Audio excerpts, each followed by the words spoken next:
O CIEJA é uma escola de jovens e adultos trabalhadores e aí ele se divide em 4 módulos. Esse ano nós iniciamos o trabalho com a turma do módulo 3. Eles não participavam das aulas de educação física, então a gente teve que pensar toda uma logística para conseguir isso. Equilibra e circula só o pé lá na frente. E aí tínhamos o dificultador espaço. E a gente tem ofertado para o módulo 1 e 2 na rua. E a proposta é que a gente continuasse com o módulo 3 na rua. Larissa, segura a bola aí. Segura. Dá a mão pra ela. Nós entramos na sala, conversamos com eles e perguntamos, quais são os interesses, o que vocês esperam que a gente tenha nas aulas de educação física. Depois, conforme as aulas foram acontecendo, a gente foi mapeando também o que acontecia com eles. E aí apareceram diversos tipos de práticas. Apareceram as tradicionais corridas e caminhadas, que são o que eles gostam bastante, os alongamentos, aí vieram práticas esportivas, danças. Quando a gente tem de 15 a 80 anos, os interesses são diversos. E ora você faz uma atividade que agrada um grupo, ora você faz outra que agrada outro, ora você faz uma que não agrada ninguém. Mas o que eu preciso garantir é que todo mundo, em algum momento, tenha o seu interesse contemplado.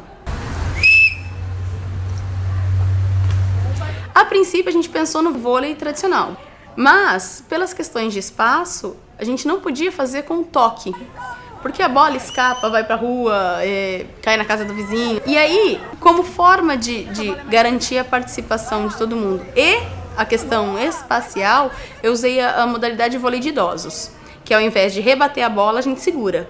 Larissa. Fica na risca aqui, ó. O povo me chama. A gente começou a trabalhar com a ideia do rodízio. A cada ponto, cada um tem que assumir uma posição diferente. Lembra que cada um tem um espaço que tem que cuidar? É a mesma coisa. 3 a 1. Então nós fizemos quadrados no chão. E para eles entenderem que eles precisavam pegar a bola naquele espaço, aí a gente utilizou a comanda de cada um no seu quadrado. E aí eles sabiam que se a bola fosse naquele quadrado era deles. E na hora de fazer o rodízio, nós precisamos fazer setas no chão. Porque daí eles olham e eles sabem qual é o movimento que eles precisam fazer. Algumas pessoas já têm muita facilidade, conseguem fazer, outros ainda têm muita dificuldade. E é interessante notar que os alunos com deficiência, tem alguns que já conseguem e tem alunos sem deficiência que não conseguem.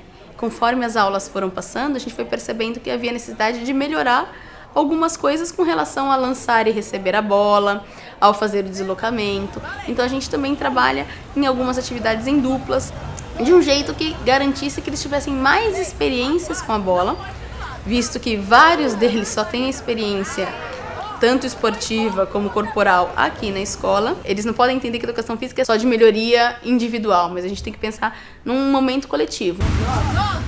10, 11, 12. Boa! Aí vem pro final da...